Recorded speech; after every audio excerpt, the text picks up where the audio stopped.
இப்ப தங்கத்தை கண்டுபிடிச்சிட்டான்.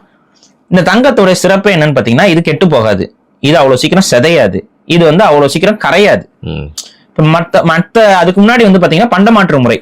நான் இப்போ ஒரு 10 மாடு வளர்க்குறேன் அப்படின்னா, நான் பால் கறந்து பால் கொடுப்பேன். நீங்க தானியம் பயிர் செய்றீங்க அப்படின்னா, நீங்க அரிசி பயிர் செய்றீங்களோ இல்ல வேற ஏதோ ஒரு கடுகோ ஏதோ பயிர் செய்யுங்க, அதை எனக்கு கொஞ்சம் கொடுப்பீங்க, நான் பால் உங்களுக்கு கொடுப்பேன், இவ்வளவு கொடுத்து இவ்வளவு வாங்கிக்கிறதுங்கிற மாதிரி அந்த ஒரு பண்டமாற்று முறை. அப்ப இதுல இந்த பண்டமாற்று முறையில நமக்கு நிறைய சிக்கல்கள் இருந்துச்சு. காரணம் என்னன்னா, உங்களுக்கு சில நேரங்கள்ல பால் தேவைப்படாம இருக்கலாம்.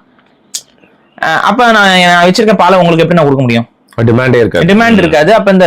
அப்ப நான் என்ன பண்றது, எப்படி நான் என்னோட பண்டத்தை வச்சுக்க, அதே போல பாலை நான் என்னதான் வெண்ணெய் கிண்ணன்னு மாத்தி வச்சாலும் கூட அதுக்கான ஒரு அந்த ஸ்டோரிங் கெப்பாசிட்டிங்கிறது ரொம்ப கம்மி தான் அந்த காலத்துல எல்லாம். இன்னைக்கு ஃப்ரிட்ஜ் அதுன்னு வரும்போது இன்னும் கொஞ்சம் வைக்கிறீங்க. அன்னைக்கு என்ன மிஞ்சி போனா மண்பானையில வச்சிருப்பாங்க. அப்ப மண்பானையில அதோட குளிர்ச்சிக்கு கொஞ்ச நாளைக்கு தான் தாங்கும்.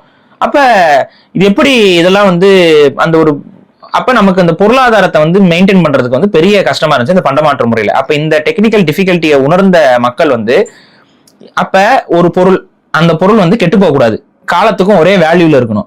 அந்த ஒரே வேல்யூல இருக்க அந்த பொருள் எக்காரணத்து கொண்டும் பெரிய அளவு மாறக்கூடாது, சிதையக்கூடாது, கரையக்கூடாது. அப்ப அந்த மாதிரி ஒரு பொருள் மனிதர்களுடைய ஆரம்ப காலகட்டத்தில் என்ன இருந்துச்சுன்னா தங்கம் தான். தங்கம். அப்ப இவங்க என்ன பண்ணிட்டாங்கன்னா, சரி ஓகே, 1 லிட்டர் பாலுக்கு ஒரு பொற்காசுன்னு கணக்கு வச்சுக்கலாம், அதே போல இத்தனை கடுகுக்கு ஒரு பொற்காசுன்னு கணக்கு வச்சுக்கலாம். அப்ப இந்த பொற்காசுலாம் நம்ம வியாபாரத்தை பண்ணிக்குவோம். நீ எனக்கு நீ கடுகு எனக்கு தேவை கரன்சியாவே இருந்துச்சு. அதுதான்மா, தங்கம் தான் கரன்சி, தங்கம் தான் கரன்சி. ஏன்னா அது ஆக்சுவலா ஓபனா சொன்னா தங்கம் தான் இன்னைக்கும் கரன்சி.